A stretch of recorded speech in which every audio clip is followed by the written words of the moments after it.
Hey, welcome to spring. It's Tom Landry, and this is your March market update and a little bit of a check-in on a variety of different levels here.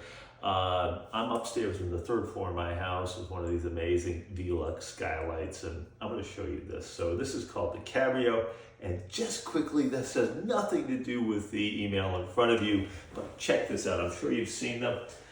They serve as sort of a balcony, and it goes right out here. So out here you can see, and I'll bring the camera over. You ready for this? You're gonna see Back Cove right out my window, and the city skyline is out there too. So they are really, really cool units. I love mine, and they're kind of cool. So I'm just gonna leave that open. Hopefully you can still hear me and see me. And hopefully you're cool with me being casual about that.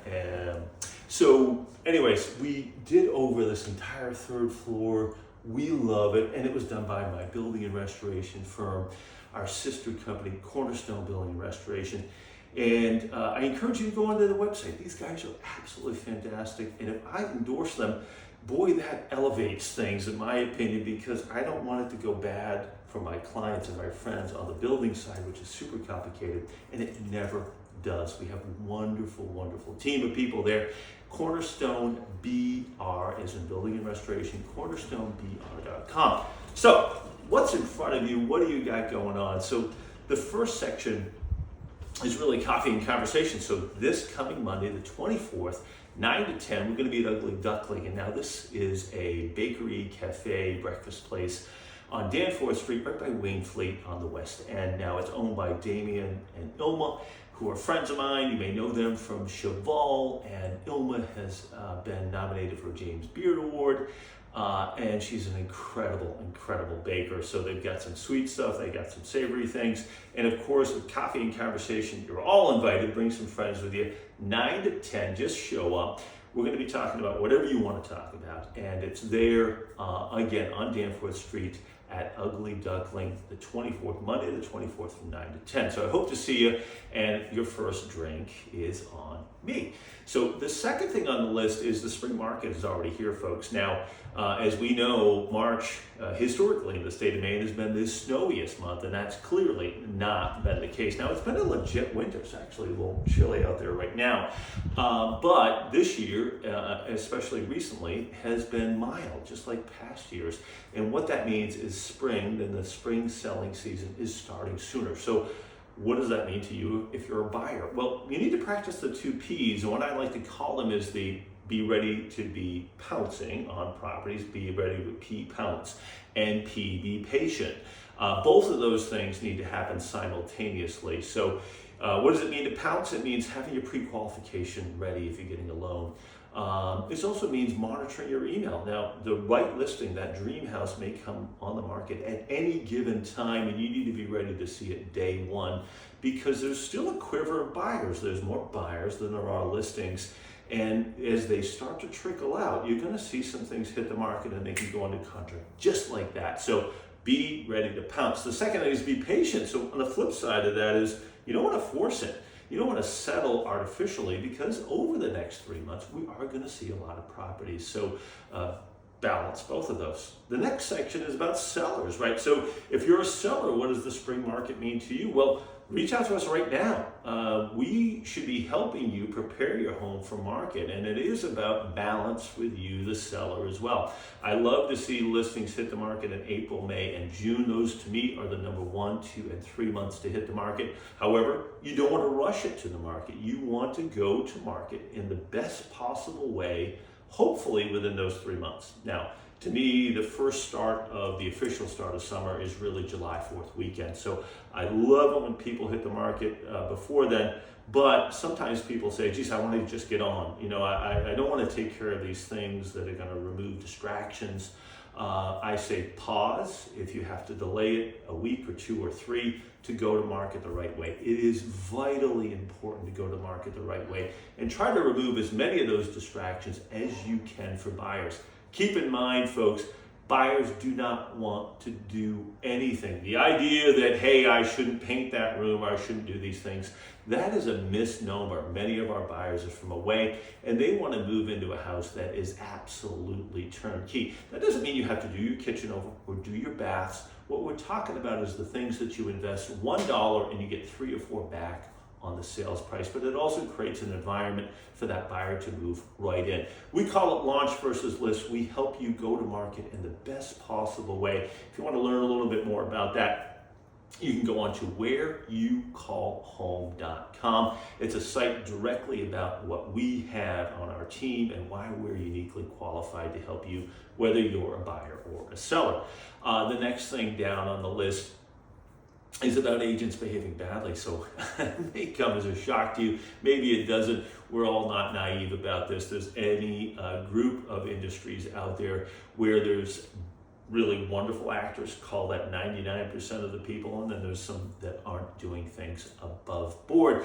And it does unfortunately happen in our industry, and a lot of times I don't hear about it until after the fact when I come in as the second agent, but you're going to see some things there. And the first one is brand washing. There's a little bit of a breakout video which you can read and see, hear and see a little bit of what that means. This idea of trying to affiliate yourself as an agent, a new agent, and probably a less qualified agent with a big brand and live under that halo. And a lot of times that trips sellers up. You know, I'm going with a big brand, therefore it's going to go well. Usually not the case, sorry to say. And this just happened to me with an unsuspecting seller on the peninsula. I'll just leave it at that. The next thing is this idea of the bait and switch. So the bait and switch, really, and just giving you in a nutshell, is this idea of you meet with Tom Landry day one and I pass you off to some inexperienced or brand new agent. That's where, you know, the principal and the person you think you're hiring is not the person you're hiring. And that can happen frequently with teams and mega teams and some agents who are maybe at the waning parts of their career and they've done very well, but aren't actively working. So interview people appropriately, whether you're a buyer or a seller. In those situations, you want to be dealing with highly qualified people. Now, it's okay to be working with a team. That's wonderful, but don't be passed off to some junior agent who really is lacking the experience to help you navigate one of the most stressful and important and impactful things of your life. The last one is this idea of buying a listing. Now, it's not you buying a listing.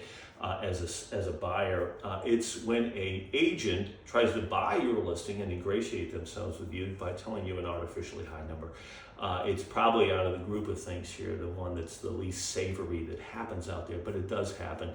And the example I give is something that's going on right now. It's very unfortunate where I was interviewed, another agent was interviewed, the seller calls me back and says, hey, I'm going to go with somebody else. They told me a number that sort of aligns with what I was thinking, and it's much higher than yours. So obviously I examine that, I internalize that, but knowing the market, I'm not here to lie to people. I'm not going to placate to you and tell you something that's completely false. And clearly that's what happened in this situation. The property is still on the market.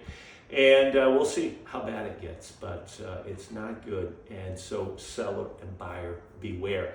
The next thing down on the list is kudos to Portland Press Herald and oftentimes to Main Biz for running articles. And they did an interview with me recently about 5 years from the pandemic and the start of pandemic and how we've navigated these type of things. So check out that link right there. Thank you, Portland Press Herald.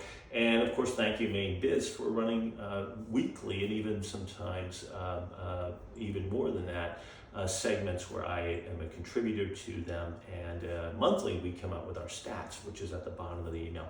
The next thing down is the Portland Kids Duathlon. It's July 13th this year, Sunday, July 13th. We need volunteers, and of course we need young athletes. It's the cutest race in America. Why don't we just say the globe?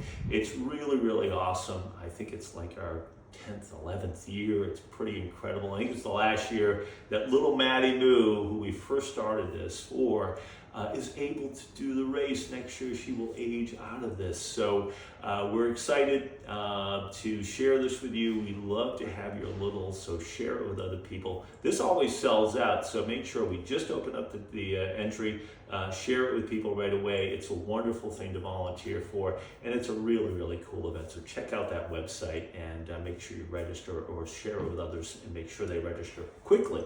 We only have so many spots. So the next thing down is the market update and what's happening right now. Now, what I have for stats there are really the February stats, because those don't get closed out until the beginning of March.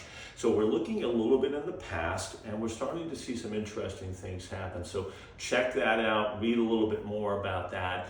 And obviously reach out to me, and I'd love to see you on Monday at the Coffee and Conversations, and we can certainly talk about real estate or whatever else is going on in your life.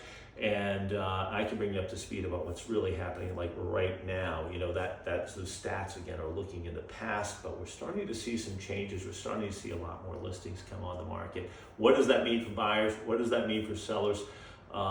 It's a fascinating time. There's a lot of uncertainty, so we'll see, and we'll definitely let you know everything that we know.